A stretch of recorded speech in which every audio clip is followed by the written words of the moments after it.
It ultimately led me to having to close all but one of them down. I ultimately had to declare bankruptcy. I'm 100% certain I am the first YC founder to have owned and operated 7 franchised ice cream stores before. Making the decision to narrow in on market and product is ultimately what led us to the 8-figure exit that we experienced. And when X times Y equals Rob happy, we're good to go. COVID, believe it or not, was an ultimate tailwind for us. In about 72 hours from first email to LOI, we had an LOI, right? We just cried,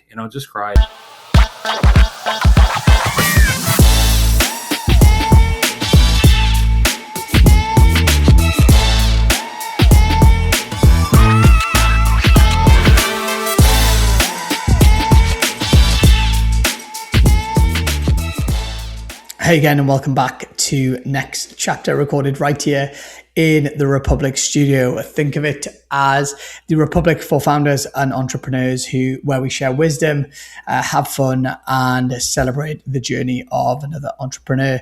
I am Raman Segal, and I am the author of The Floundering Founder, and I'm also the chapter lead here for Post-Exit Founders in Toronto. And every episode that we do runs through the 3 T's: the trajectory, which is the kind of moves that built the business with buying, the transaction itself and how the deal went down with no PR spin, and the transition, so the reality after exit and what happened next. Think of it as unfiltered wisdom from post-exit founders. All right, get yourself a coffee and beer and let's get into today's episode. And honestly, this is a brilliant story of an entrepreneur that hit rock bottom and managed to turn things around and ultimately get to an amazing exit. My guest today is Rob Hunter, who is an eccentric entrepreneur who's pushing 40 and still has never held a full-time salaried job. He's been an entrepreneur ever since he was a kid, selling Japanese professional wrestling VHD tapes and DVDs on eBay, if you're old enough to remember what those are, and his own website to pay his way through an undergraduate degree at Ivey Business School.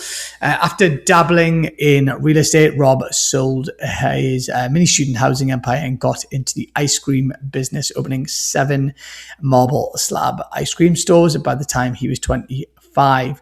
Little did he know that winter was coming as bankruptcy swiftly set in, which he gets into in lots of detail today. Rob then embarked on a fresh start by moving to Boston to do an MBA at an Narbonne School for Entrepreneurship, Babson College. And over the next several years, he built and eventually sold HigherMe, which was it is a HR tech solution for the restaurant industry that went through Y Combinator in 2015. And he also tried to solve the US student debt crisis with a reset button. Lexria, a venture-backed fintech company. And today, Rob is back at it with Foundry, an AI startup that helps businesses create, grow, and operate franchise systems. And he also does some teaching back at the Ivey and the University of Waterloo. What a great guest you're going to enjoy today. If you like the show and you enjoy watching it, then please share it with other founders and entrepreneurs. Maybe leave us a kind rating and comment. Enjoy today's show. Hey Rob, welcome to the NexChapter podcast, my friend. How are you? I am well, Rob. I'm excited to be here, excited to tell you my story. I'm so excited to hear your story. You and I connected when you posted something about marble slab ice creams, which got my attention because I love ice cream, on the PEF Toronto WhatsApp group. So we're going to get into that today. But yeah, thank you so much for being here. I love to be here, and I love ice cream, and I hate ice cream for some reason. So we'll explore those in depth. I'm going to look forward to hear about that. Well, look, it's great to have you here, and we start by doing our kind of ritual by just doing a quick cheers to your story. So, what have you got in front of you today? Just good old fashioned sugarless Red Bull over ice. I have made it to my early 40s and never had a cup of coffee before. So I'm a caffeine junkie, but it's Red Bull and 5-Hour Energy. So.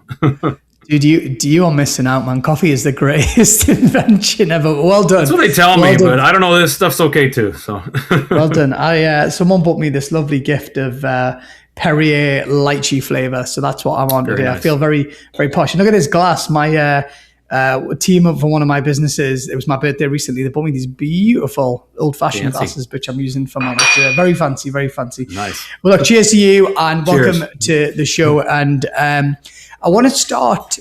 Normally what we do is we do a bit of in a nutshell, kind of what was the business that you built, and then we explore the trajectory of that business. But today I want to do something slightly different and I'd really love you to talk about kind of what you did prior to HigherMe, the business that you eventually sold, because it's such an interesting story of disappointment, of resilience, of discipline, of kind of getting yourself back, and actually retooling yourself as well, which I think is wonderful. And I don't want to miss that in the story. I think there's a lot of learnings for entrepreneurs and founders listening to the show, and it's very inspiring. So maybe just give us a bit of the backstory before we dive into HigherMe.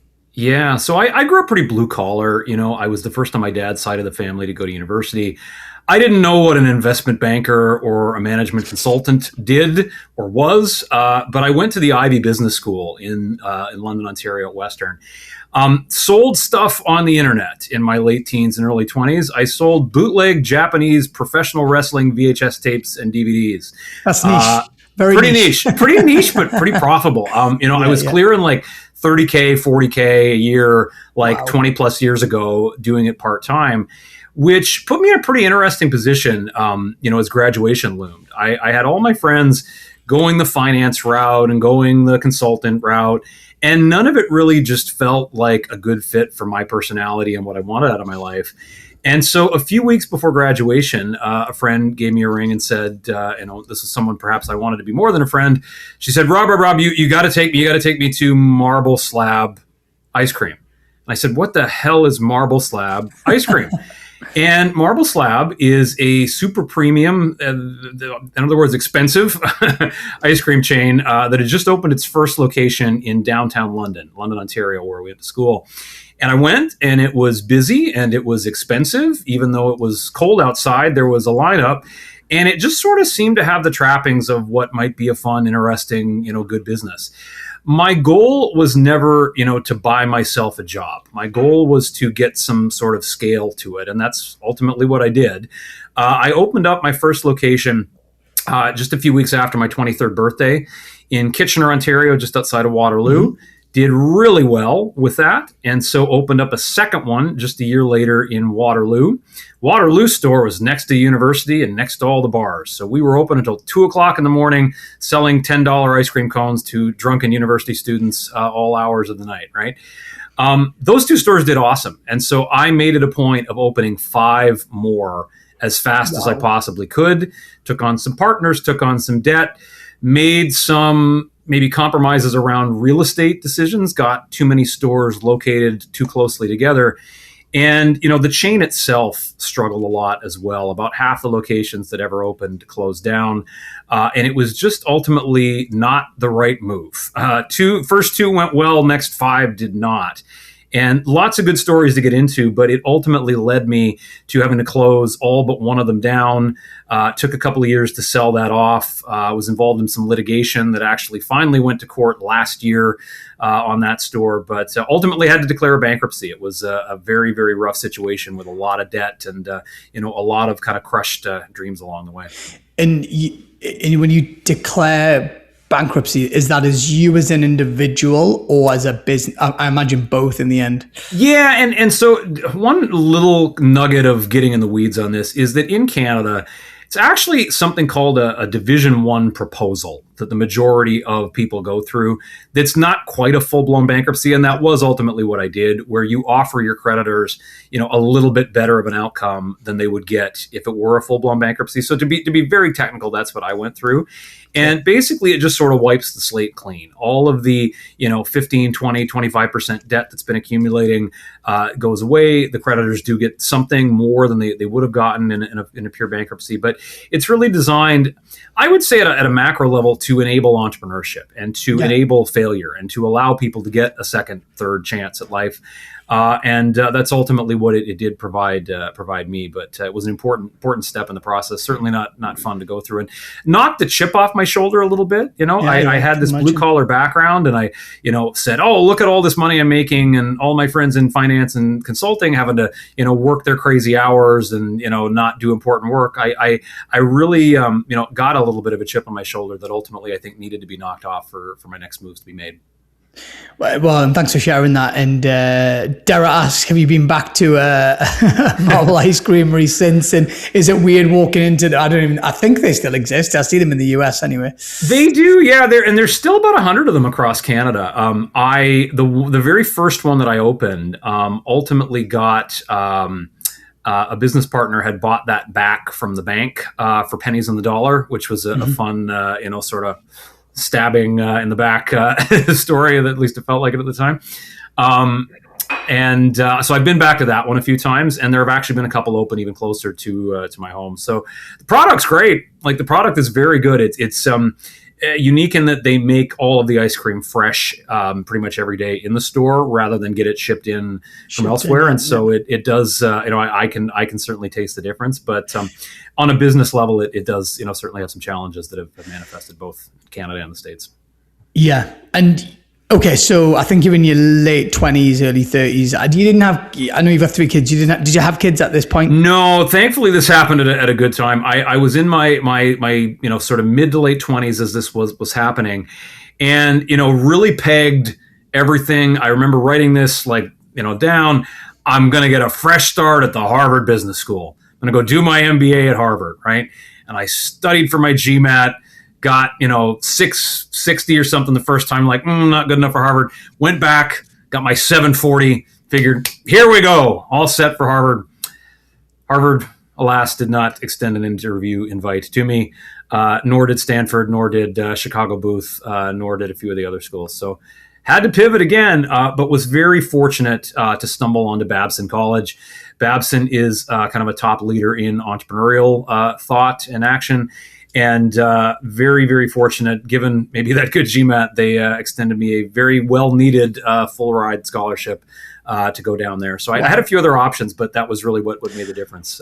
What made you, and obviously I want to get on to the business that you built, but what was the thought process after having this difficult time with the ice cream business and deciding to effectively go back to school and do an MBA? Did you feel like you wanted, for example, to rebuild your confidence? Was there things that you were like, I needed to learn these things? Was it a combination of things, I'm guessing? I needed a breather, And I had always sort of had this passing interest in tech. My first venture technically was an e-commerce, platform, right? But Ivey at the time had just sort of started to dabble in entrepreneurship a little bit, and I hadn't really found, Silicon Valley yet. And so, yes, it was Boston and not Stanford, but it was sort of a tech hub, and I wanted to sort of get into the tech / entrepreneurial scene, and also just kind of breathe a little bit. The content at Babson was great, but it was for the most part largely an overlap of what I had done in the undergrad. So finance, accounting, second time around, it was sort of same thing. But I mean, honestly, my goal at the time was go there, work an internship in the summer, and then get a nice, safe job at, an early stage company and kind of have that be, my next move. Ultimately went a bit of a different direction. But yeah, you really did. And I'm a big fan of Boston. I lived there for a few years, and it's I'd say it's probably my favorite city in the US. So I'm a big fan of Boston, and the educational institutions in and around the city are unbelievable, and Babson included, obviously, as well. So well done. So, okay, talk to us about the business that you ended up building. So you'd gone back, you did your MBA, going to go to management consultant or whatever you thought you were going to do. How did but you mentioned, and I want to kind of come back, you had this tech interest that was starting to develop. Did that lead you to thinking, I'm actually going to do my own thing? Did you spot an opportunity? What happened next? Yeah, so I mean, I was really fortunate in a lot of ways. The academic curriculum at Babson was very much largely what I had already studied, but everything kind of extra and co-curricular really was designed around providing a launch pad for anybody that wanted it to go and start something. Mm-hmm. I was also very fortunate that I had interned at a tech company in Boston called Moby that had raised some venture capital and was doing sort of restaurant tech adjacent work, trying to reinvent mystery shopping. And so I was a user of mystery shopping in the Marble Slab stores, and it was kind of a natural connection there. So through Babson and Moby, I met my co-founding team, Evan and Jeff, and was able to kind of pull everybody together. And we spent a good chunk of the second year of the MBA trying to get, the early trappings of HigherMe off the ground. Our initial thesis behind the business was very much tied to my experience running the ice cream stores. And when I ran the ice cream stores, obviously you need to do a lot of hiring. It's a high turnover business. And I found over the years that the sort of personality of a candidate mattered so much more than the written words on their paper resume, right? I frequently pitched and told the story of Kendra. Kendra was one of my first employees, showed up at my store with a paper copy of her resume. She spelled the words babysitting and soccer wrong. Those were her two main experiences.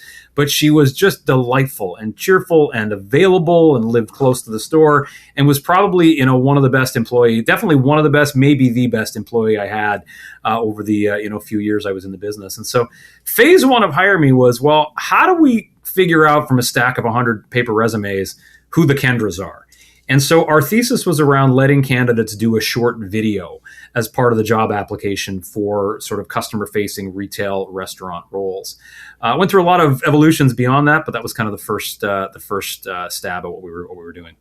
And how did it develop from there? Then did it pivot into something else, or did it kind of just grow beyond what you thought it was going to grow? Yeah, so we found a few things. Early 2010s was when I owned my stores. And in Canada at the time, you could open and get bombarded with 100 paper copies of resumes, right? Like sourcing of candidates was not an issue. But when we spoke with employers in Boston and sort of the major cities in the US, turns out that actually quantity of candidates was the primary issue. Quality would be great if we were even getting anybody to apply, right? And so that was an area for us to say, well, wait a second, maybe we want to be introducing less friction into the application process than more. And what we found was the video was a great sort of signal for employers when candidates did it. And about 75, 80% of the time, they didn't want to do it, right? Yeah. So we definitely moved in the direction of trying to make the job application process for these roles as simple as possible. The legacy sort of standard at the time was that if you wanted to work, this was a real example, if you wanted to work at Legal Seafood as a dishwasher in Boston, you had to do a 45-minute personality assessment that could only be done from a PC or a Mac, right? Not from a smartphone. And I don't mean to begrudge dishwashers at all, but turns out when you require a 45-minute application, the best dishwashers go apply places where they don't require that. Yeah, and the worst dishwashers put up with it and then, are not great employees or quit quickly. So we really tried to reinvent the mobile experience. And interestingly, not mobile app, not native app focused. We really sort of leaned into mobile web and sort of making that as effective as possible. Even downloading an app was sort of unnecessary friction that choked the applicant flow. But we pioneered stuff like text to apply. So, driving by a store and seeing, hey, now hiring text, Duncan to a 617 number and, you start your application. So that was very much the direction we moved in. The big swing that we never quite figured out was that in the States, Craigslist makes like $400-500 million a year. And a good portion of that revenue comes from job postings. It costs, $25 to $75 a job post. And certainly between Craigslist and Indeed, that's where about 95% of the applicant flow comes from for these sorts of roles. And we always had it in us, hey, maybe we could become the source of these candidates as well, right? Maybe we're actually also building a marketplace sort of as a parallel to the SaaS tool. And we could never quite crack that nut. And so over time, we definitely leaned into the SaaS functionality quite a bit more, and ultimately built a pretty good business with it. But it was always sort of, someday somebody will crack the Craigslist Indeed monopoly. And, it wasn't us, but that's all right. Yeah. And it was entirely in the restaurant business, right? You focused in on the kind of hospitality market. You didn't get distracted by other verticals, or maybe you did, I'm not sure. Well, and what's funny? I would say we eventually narrowed in a little bit, but in the early days, we were a little broader to say, okay, this is like an hourly hiring platform. And so we had gyms, we had salons, we had spas, fitness, came close to a big deal with a school photography company randomly. Yeah. But the thought was high turnover, decentralized hiring. So in other words, not an HR department that does the hiring, but like the store manager, the restaurant manager, the area manager. But over time, we found, both from a product perspective, but also even just a go-to-market and a sales perspective, it was there were sort of viral coefficients starting to form and good sort of momentum building the more we focused, right? And so by the end, if you went to the website, and I think this has probably changed since we've sold it, but spoiler alert, we sold it. It was the number one hiring tool for franchised restaurants, right? And so we definitely leaned into that over time. And the franchise piece, I think, was a big component of it because we found a lot of success in kind of a bottoms-up sales approach. So rather than trying to go sell all of Dunkin' Donuts at a corporate level from day one, we would sell the guy with one Dunkin' Donuts, and we'd get $50 a month. And it would make no sense from a CAC LTV perspective, except for it made it 50% easier to get the guy that has 5. It made it 50% easier to get the guy that has 25, and so on and so on. And so we used that strategy and signed all of Tim Hortons in Canada. To this day, years after the sale, if you go to apply to work at Tim Hortons in Canada, which they're pushing quite heavily right now, you go through the HigherMe platform to do it, which is kind of cool for a Canadian kid to experience. That's amazing. Having lived here for a few years, I fully appreciate the presence of Tim Hortons in Canada as well. And I suppose just reflecting on some of the conversation we've had so far, isn't it interesting how you found a niche in an area that was still kind of quasi linked to how your difficult business experience on one hand actually may have ended up being silver lining, because presumably you knew the challenges, you knew what it felt like to be a customer because you'd been there and done it yourself. I think it's why we got into YC, frankly, even not being, super far along and in a, frankly, not that sexy space. I can remember we heard Sam Altman speak at an HBS tech conference about a few weeks before our interviews. And Sam, in his, sort of normal but polite and respectful way, kind of shat on MBAs a little bit, right? Of like, is there that much value? We really like technical founders. We like people that go out and execute. And I think MBAs, at least at the time, kind of had this reputation of like, they're the idea guys and they don't actually go out and build anything. But then, 3 weeks later, Sam did our interview and we got in. And I mean, I never was explicitly told this, but I'm 100% certain I am the first YC founder to have owned and operated 7 franchised ice cream stores before, right? And I don't think we would have had the experience and had the credibility going in had we not lived that before. So it's in my mind, the reason we do this show is to extract some of the learnings and failures of founders and entrepreneurs like yourself. And so I just think it's fantastic that you were able to dust yourself off from a difficult situation, take what you learned from that and actually reapply it into a digital platform. And when you were mentioning the dishwasher before, my first ever job other than my parents' business was actually washing dishes in a restaurant. And the hiring process was I walked in saying, "Hey, I'm looking for a job," and you said, "Do you want to wash dishes?" And I went, "Sure." And that was it. Yep.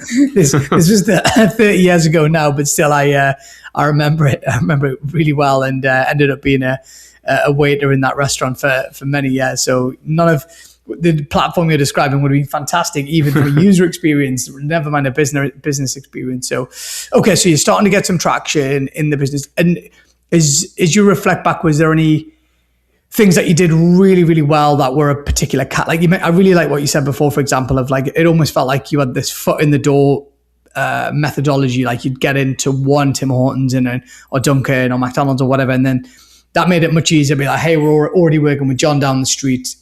Immediately in the buyer's mind, they're like, okay, these guys are awesome. Was there anything else that you guys did from whether it be a strategy perspective or a tactical implementation piece that I suppose played a role in the growth of the business?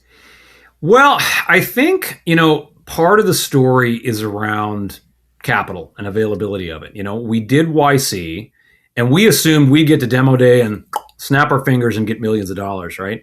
We were not the belle of the ball at demo day, right? We raised a few $100,000, and it really did force us to just sit down and build and sell and build and sell and build and sell.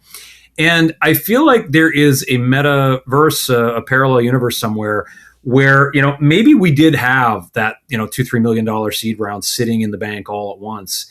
And we went out and pursued the bigger, sort of swing of trying to replace Craigslist and Indeed and really lean into that.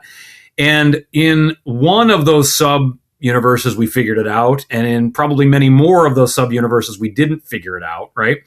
So I think for us, making the decision to narrow in on market and product is ultimately what led us to the 8-figure exit that we experienced. The other possible outcomes might have been a 9 or 10-figure outcome had we cracked the bigger opportunity. But I have a feeling probably would have been spend the money and not figure it out and sort of, die trying, right? So all this to say, like, we never quite got triple, double, 300% revenue growth annually. We kind of leveled out at about 40-50%, but kept it up for 6 years straight. Wow. And that eventually compounded to a pretty solid outcome for us. So that was, again, kind of a tactical decision. I would say, my spreadsheet sort of MBA financy skills, totally useless when you're getting started. But for making sure you don't run out of cash and kind of shifting to default alive, default dead, sort of discussions. And by 2018, we'd kind of realized, like, we did YC in 15, did raise about 2-3 million over the course of the next 3 years in fits and chunks, but made the decision in 2018, like, we're not going to be raising again, right? Like, it doesn't make sense. We need to get to break even. We need to grow, 40-50% a year and be cash flow positive. But kind of putting that line in the sand and realizing what we weren't. We were not the, darling unicorn, high flying company like that. And that's okay, right? Because we had the capital structure, we had the expense structure, we had the financial discipline to not need to raise again. And that really ultimately is what led to, the exit. And if you don't mind me asking, I mean, I've never raised money from a kind of traditional VC funds personally. When you're raising that amount of money, are you diluting quite a lot as well as three? I think you said there was 3 shareholders. Do you have to dilute down significantly, or did you guys take a view that we're actually not going to raise tons of money because we want to be cash flow positive and want to build a narrow vertical successful business, but also you don't want to potentially end up with like 5% or whatever? We ended up, I think, in just about the perfect situation where, not to get overly technical here, but all of the fundraising that was done in the 2015 to 18-ish time was on pre-money safes rather than post-money, which basically meant, like, we had less dilution than if it were post. In the way it worked out for us anyway. The thing that I think we narrowly avoided is that 2021, when we exited, hot year, right? Hot year. And I would imagine we might have been able to raise 5 or 10 million at that point. And it's honestly less about dilution and more about stacking up your liquidation preferences. So in other words, if we had raised 5 or 10, spent 5 or 10, and then 2022 and 2023 come along and SaaS multiples all decompress, we might have been able to double revenue, but had the company be worth less than it was previously, right? And so I frankly have seen that a whole bunch of times with colleagues and friends at YC where, they've been more fortunate than we were in raising, but it hasn't ultimately translated to enterprise value. So we were in a position where the 2 to 3 million really didn't dilute us that much based on, the valuations we were raising at, and, was not a significant drag for us. But had we taken more, I think there's a version of the world where it wouldn't have worked out as well as it did.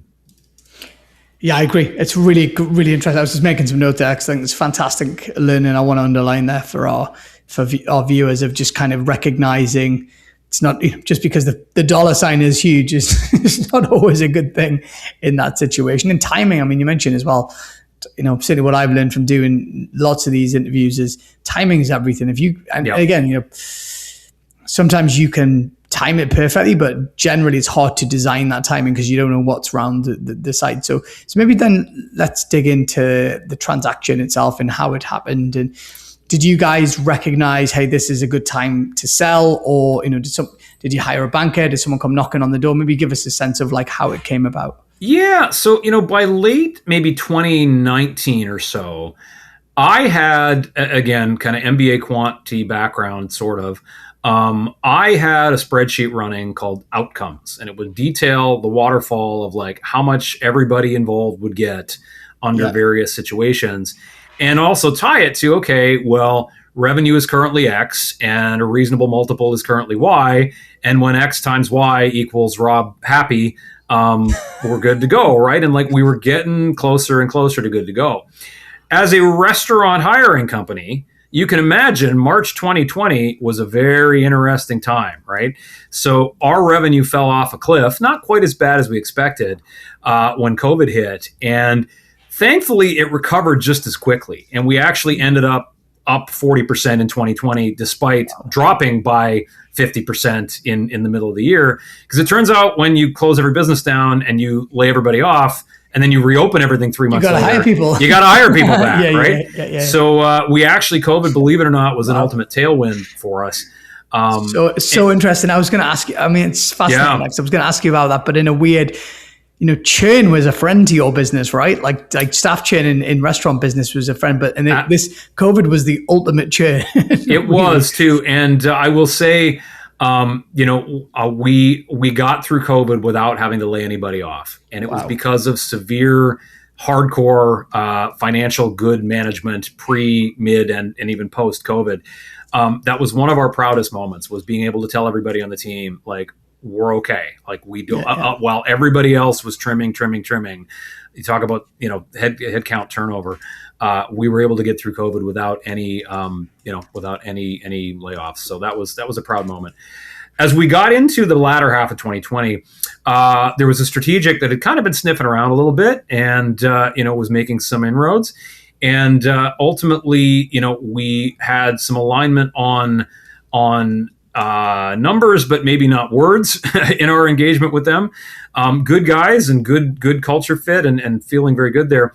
But in the few months of back and forth of that process, our story is a very funny one. I saw a post on the YC forum from a YC founder who had gone back to Harvard and raised a search fund and was looking for a business to buy. And I reached out and we had a good dialogue. And I said, hey, strategic has offered X.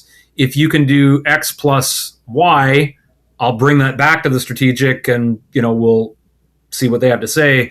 But if you can do X plus Y plus Z, let's go, right? Yeah. And that's what we did. And so in about 72 hours from first email to LOI, we had an LOI, right? And I will say I was wise enough to know there was a lot of diligence ahead and nothing's a done deal. And, fat lady has not gotten on the stage to sing yet.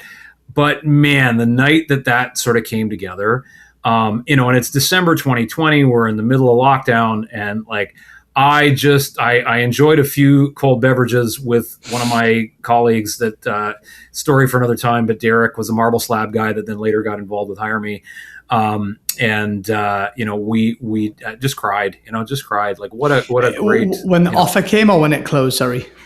Honestly, when it came, because I think it's a big moment, isn't it? I think people it's I think it's an incredible when you see an LOI and you see the numbers, whatever those numbers mean. And you said, much like myself, I didn't come from a rich or wealthy background, and you were very blue collar, and so it's hard to wrap your head around, especially I'm guessing what you had been through as well.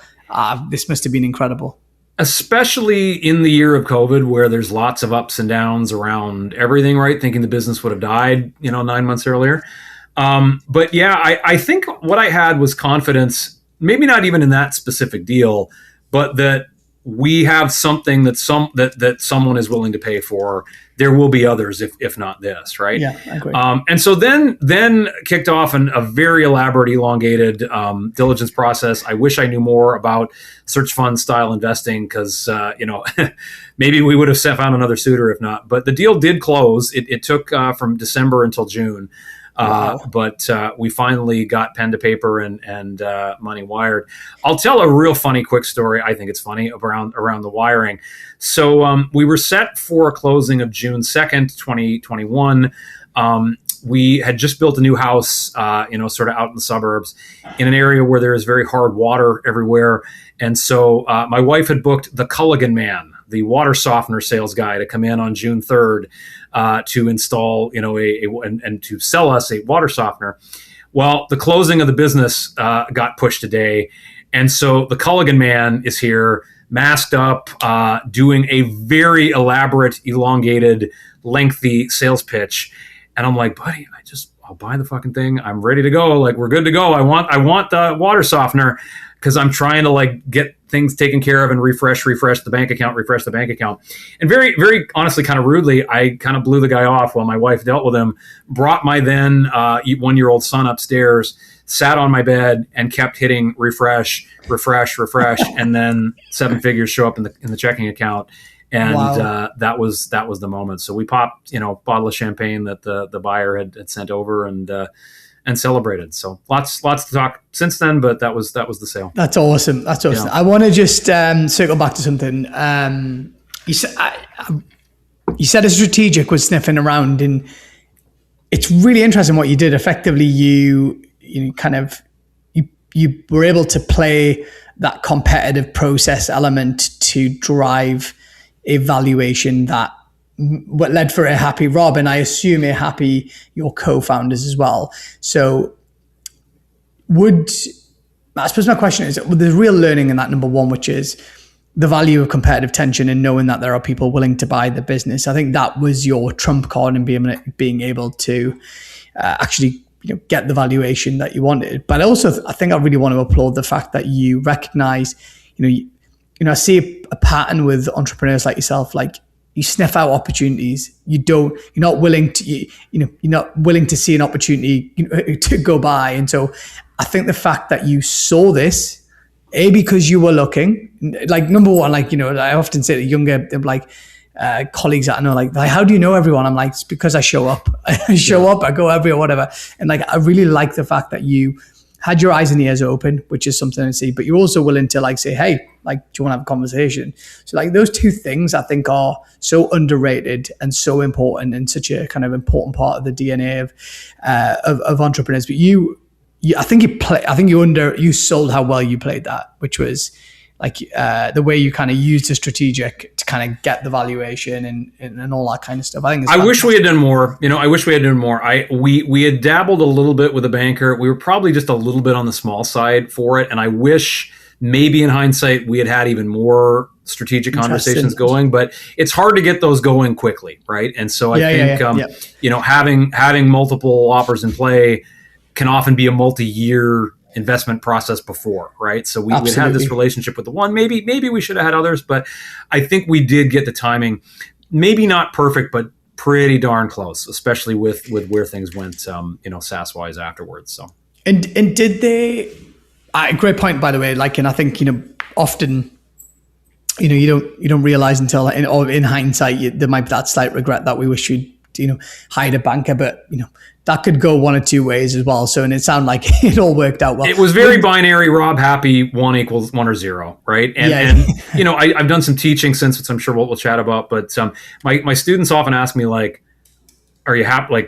or do you have any regrets of selling too early, right? Like, should you have hold on a year later? And it's like the Tim Hortons deal did happen a year after we sold, right? Yeah. But so did the Ukraine-Russia war and the interest rates and the AI and everything, right? And it's like you can't pick and choose, right? So I think we got the timing just about right. Well, someone once told me, which is actually one of my mentors said, like, you want to sell a year before you think it's going to hit its ceiling. And now that ceiling is all in your head. You cannot predict what's going to happen from a macro environment perspective. But I think it sounds like you timed the deal. And a quick couple of follow-ups on the deal itself. Were your co-founders also happy with the valuation? That was kind of, was that not just Rob happy, but they were happy as well? Yeah, we ran it by everybody pretty significantly. And without getting too much into the weeds, we had Derek being kind of the key executive that we had brought on board. I was actually not CEO by this point, which is a long story, but Derek is a longtime colleague. He was kind of the one that was going to keep the baton going for a little bit longer and was sort of happy to stick around with new ownership. And candidly, the main thing I wanted as part of the transaction was he had gotten us through COVID. He had been a key piece of the company for a couple of years, was not a founder, but the one offer we had previously from the strategic was much more variable in terms of Derek happy or not. And Derek had really, I'd say, put himself out and really, done good things. And I wanted Derek happy equals, 1, not, 0.75, right? So that was a part of it, was like getting not necessarily the numbers, but the terms right on making everybody else happy, right? Okay, and I want to move on to the transition itself. You, eloquently described that moment you had your 1-year-old in the bedroom and refreshing the page, which is great. Like refreshing for that bank account until you saw the numbers. I often quote the kind of the Bo Burlingham quote, which is, exiting a business is often harder than starting a business. Given what you had been through, I'm guessing that wasn't the case for you. But I'm interested to know how. Well, one, just maybe following up from what you said there, Rob, around what did the transition look like for you as a founder? Like, did you have to stick around? Or actually, it sounds like by having Derek as a CEO in place, like that was actually a really smart move rather than say, hey, can you do a 2-year earnout or whatever? Yep. So Derek spent about 18 months, I would say, with the acquirer, as did a couple of our other key people. I was kept around sort of as wise old man in the corner, kept Slack access for a year or two. Frankly, would have done even more, but I knew the deal, right? Like I knew, sort of what I had signed up for. I was at an all hands maybe 6 months after the transaction, and that was, sort of fun to keep in touch with everybody. But it was, especially with search funds, I think they're much more of a cut the cord, let's kind of get new blood and new ownership going. And that's ultimately kind of where the direction we went was. Yeah, I didn't have too much involvement after the sale. And how did you feel after the sale? And I don't know if obviously you've got 3 kids, and I'm assuming your partner now. Were you with your partner and your partner now? Was that partner still around, or were they around when you actually went bankrupt? Yeah, so Emily came in kind of right at the tip. My wife came in right at the tail end of the Marble Slab story, where I hadn't done the bankruptcy yet because I hadn't sold the last store yet. But she was there when Rob Hunter net worth is a negative 6-figure number, and wow, was around for the comeback, right? So it's kind of funny. Like we had Maisie mid HigherMe journey in 2017. We had Trevor in 2020, kind of right in the pre-lead up to the sale happening. And then waited a little while for Sam, who came around in 2024, so a few years after the exit. So kind of pre, mid, and post-exit are the 3 kids, I suppose, yeah. Amazing. And I love what you said, that kind of comeback story. And that's exactly what this is. Like, I hear your story and you tell it so well as well. So, Emily, your wife, I mean, obviously I'm not asking you to speak on her behalf, but what a journey she has been through with you. And, we hear it a lot on the podcast, that kind of having a partner there with you for the ups and downs. I mean, yours were spectacular. So maybe I'd love you to maybe just to, when you pop that champagne with Emily, like what was that like together, having been through that incredibly difficult time where you'd obviously, done the bankruptcy in, but you bounced back and it wasn't like you bounced back straight away. You obviously went and did the MBA, and it wasn't like a linear path. I'm sure it had its lumps and bumps until you then sold. I don't know if this is maybe this was a part that might be a little surprising as an element of it. We lived in something like 6 different houses all along this journey, right? Like we were living separately when we met and the company started, and then we got engaged. We lived in a house, and then I got into YC and I lived in San Francisco for 6 months, and then we moved back to Boston. Took $1 million from the city of Buffalo, New York, which is a story for another time, and lived in Buffalo for a year and moved her when she was 6 months pregnant, moved her to Toronto when we couldn't hire anybody in Buffalo. And so we popped the champagne in our dream house out in the suburbs that we are probably going to die in, 50 years from now. That was kind of a part of it, of like, hey, like we're here and we're good. And like, it did feel like a little bit like the ending of a chapter, in that, we've kind of got this great life that's set up now. So no, it was very good. And my daughter, at the time, I remember posting about this on Facebook, and she's saying like, I want to be an entrepreneur and sell my company like my daddy one day. Right. So, it was the greatest feeling in the world. And, it's something that happened 5 years ago now. And so you don't want to lose. It's like trying to find that again, right? Like make sure that it's not gone, right? Of those amazing feelings you had, and sense of. But it's an interesting point that, and having done so many interviews now, it's when I talk to people like you see a glint in the eye of the guest when they talk about the exit in the moment and everything. Like it's just like fills you with joy, because it's not.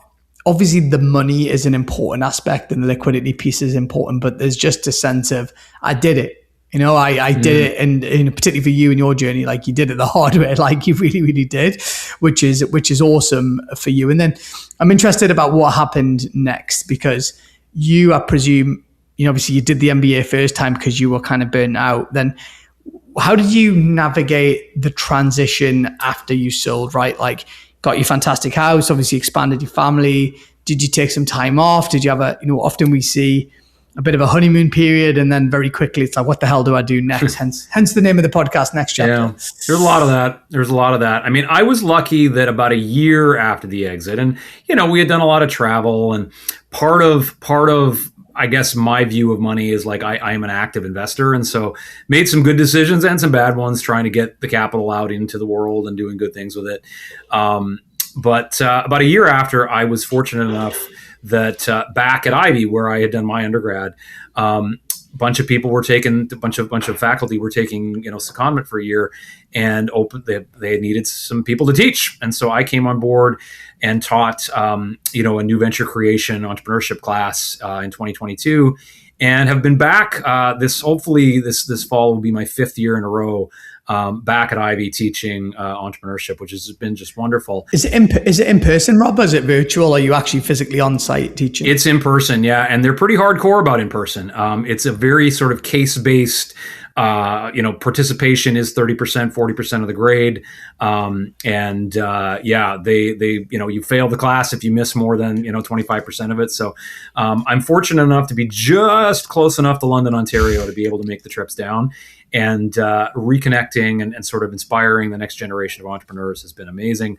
I like to joke that every time one of them quits their banking or consulting job and goes to work for or start an early stage company, an angel gets its wings, and I can take maybe 5% of the credit for that. And it's happened. Like it's been cool to see McKinsey dropouts, BCG dropouts, and kind of going and doing their own startup stuff now. So that's awesome. And what are they most interested in when you tell them your story? Like, are they more interested in and I'm going to call it the failure, but you know what I mean by that, like the down, or they're more interested in the success?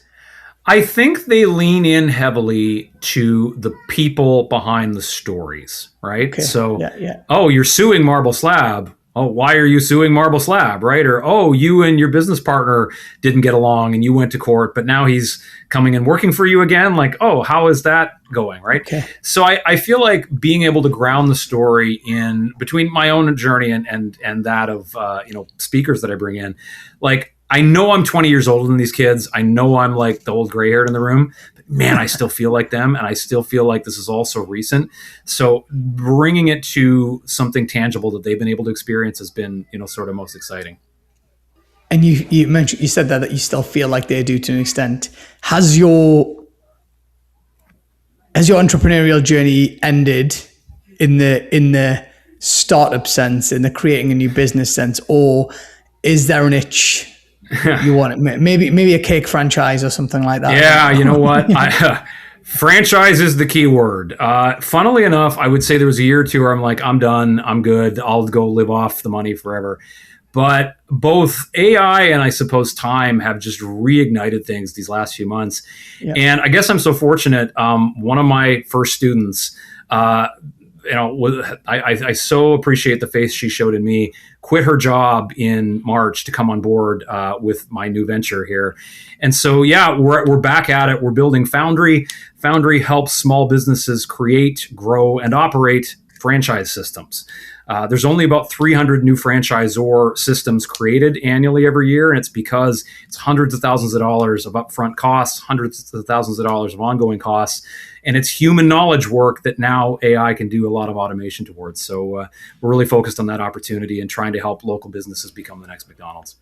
That's interesting. So so you're effectively using AI for that back office running of the franchise piece that, I remember reading the book, the name escapes me, very famous Michael Gerber book. The E-Myth, yep. E-Myth, and it was all, hey, have a manual, a paper-based manual. Is it, again, I'm maybe, oversimplifying, but is it taking a lot of that know-how and that process in it? Yeah. And a lot of small business owners, don't have Notion, don't have Slack, don't have everything written down.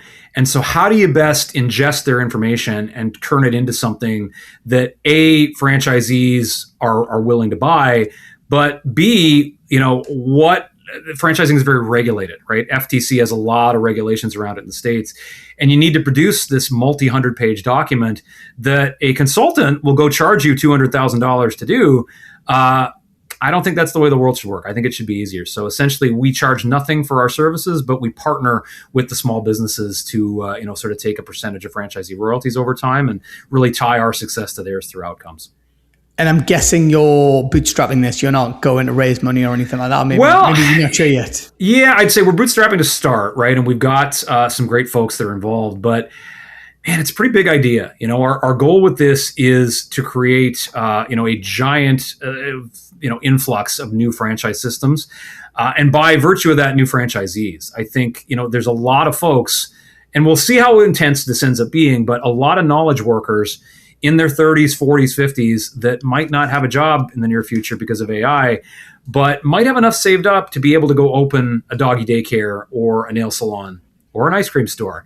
And I think there's going to be a big increase in this space that AI is going to be at the forefront of. So our long game, honestly, is trying to build the biggest franchise holding company in the world. So it might end up being a venture scale opportunity. Well, yeah, it sounds like you're going to be out raising some money again. Well, look, Rob, honestly, I could talk to you all day. What an amazing story. I'm so glad you accepted my invite to come on to the podcast. I think there's so many lessons and learnings from your journey that you've kindly given us a snippet today, but certainly encourage our viewers, our listeners to reach out to you. You're a very approachable guy. I think I'd wrote down your eccentric entrepreneur is what you call yourself. Actually, there's one other thing I was going to ask you about, which is marathons. You've run, I'm right, 50 marathons. Is that right?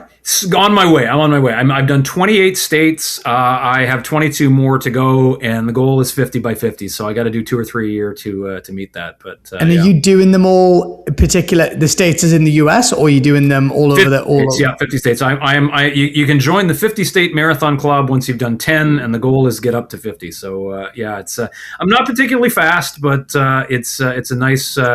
I get my best inspiration when you're on, hours. I was just about to ask you, having done a few marathons, I've done 4 in 4 different countries. I went down a different direction, and some of my best thinking, my most creative decisions, my hardest challenges, problem solving were done while on runs. In addition to like the podcast actually this podcast that, I wish I'd had this kind of guest like you that I was able to listen to 5 years ago, whatever. And that's why I do this. But it's because the time is, as you know, is you're training 30, 40 hours a week, and then obviously, leading up to the marathon itself. So a lot of time to be able to think and digest. I'm guessing you've done the same as me in that regard. Yeah, definitely. And I feel like there's a lot of chatter around, 997 and work at your desk, 14 hours a day. And that might have its place here and there, but I don't think, the brilliant creative insights come in that work. I think they come in hour 2 and hour 3 of a run, right? So I totally agree with you. Someone actually recommended on that these they're called shower notes, and I don't know if you've seen them. They're like waterproof sticky shower notes, and someone suggested I need a sweatproof notes for and well, what I've always found while doing running is I'll say like, hey Siri or whatever, and I'll set myself a reminder for whatever I've learned while I'm listening, or whatever I thought of, or set myself a note or whatever. And sometimes you come back to 2 days later and you're like, what the hell was I talking? I have no idea. You lose the context. So yeah, it's a great point though. It's a great time to think. So well, look, all the best with your marathon conquests in 50 states. What an amazing achievement. Even doing 28 or whatever is incredible. So well done, and good luck with the new venture. We'll put links to it all in the show notes, and hopefully see you again, and we'll hopefully see you in person at the next event here in Toronto. You're not too far away as well, so looking forward to meeting in person. Awesome. Thanks so much, Raman. Appreciate it.